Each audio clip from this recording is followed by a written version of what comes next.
굿모닝 큐티 가족 여러분, 오늘은 1월 16일 목요일 한 주간의 여정을 되돌아보는 트로백 더스데이입니다. 이 시간 지난 며칠 동안 우리에게 부어주신 하나님의 은혜를 잠시 돌아다보며 감사와 찬양으로 아침을 열어가길 소망합니다. 어제의 순간들과 오늘의 사명을 연결해주는 주님의 손길을 기억하며 오늘도 주님만 바라보는 복된 하루 되시기를 축복합니다. 오늘 우리에게 주시는 말씀은 누가복음 2장 1절에서 14절까지 말씀입니다. 다 함께 찬송가 113장 그 어린 주 예수 3절을 부르시겠습니다.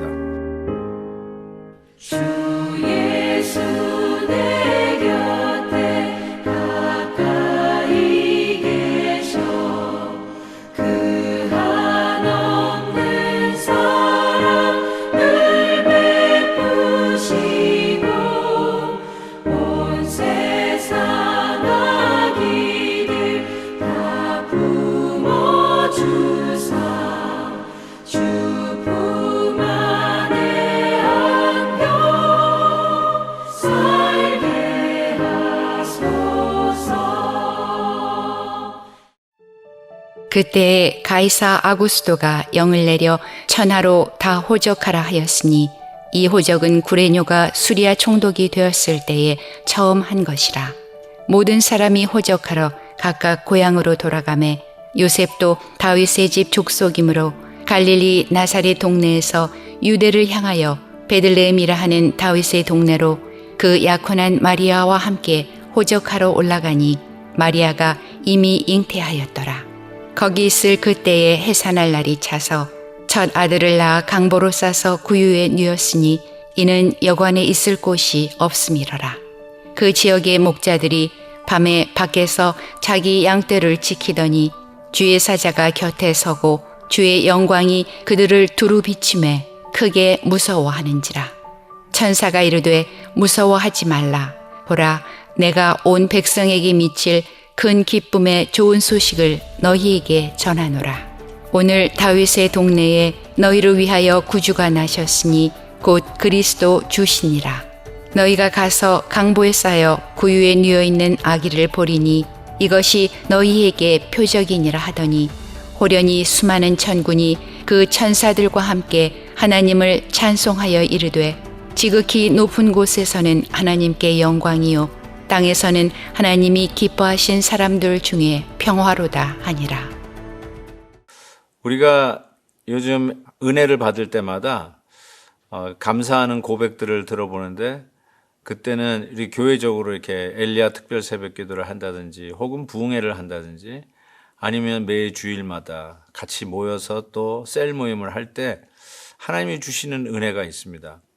아무것도 하지 않으면 그 은혜가 없습니다. 그런데 그 흐름 속에, 그 타이밍 속에 들어가면 하나님이 주시는 은혜를 누리게 됩니다.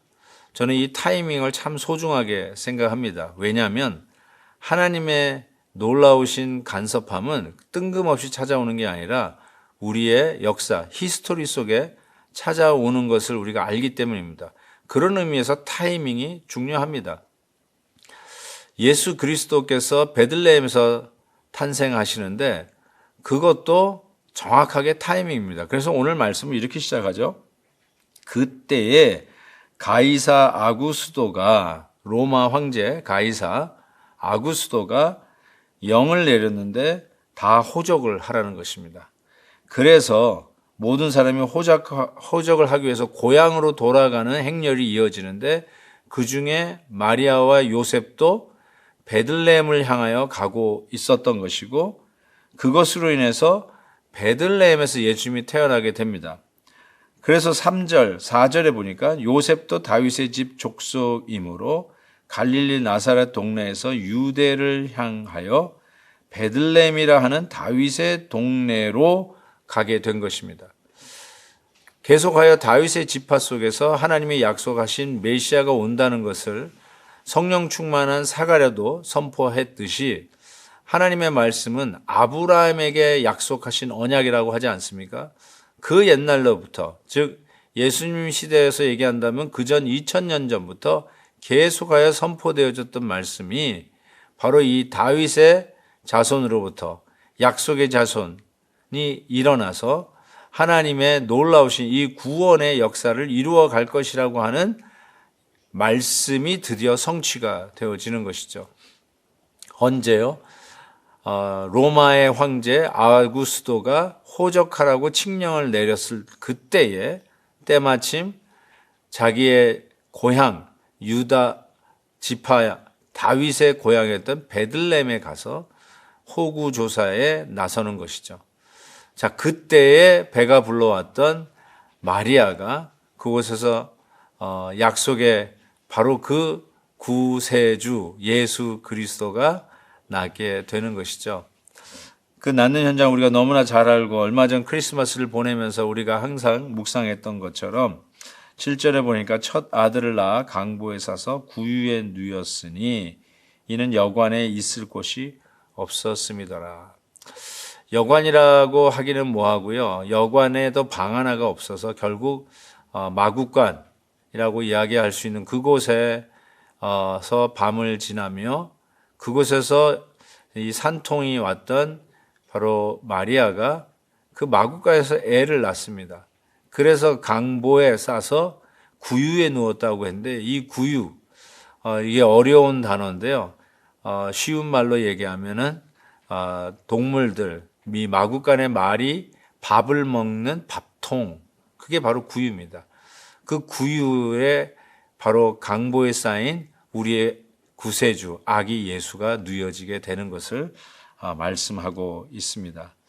저는 이 말씀을 보면서 그 당시 환경은 여관에 있을 곳이 없고 또 여관에서 그 아이를 낳을 만한 형편이 안 돼서 마구간에서 예수님이 태어나고 또 누일 곳이 없어서 말밥통에 누여진 우리 아기 예수를 보지만 바로 그 가운데서도 목자들이 찾아와서 바로 이 기쁨의 좋은 소식을 듣게 됩니다.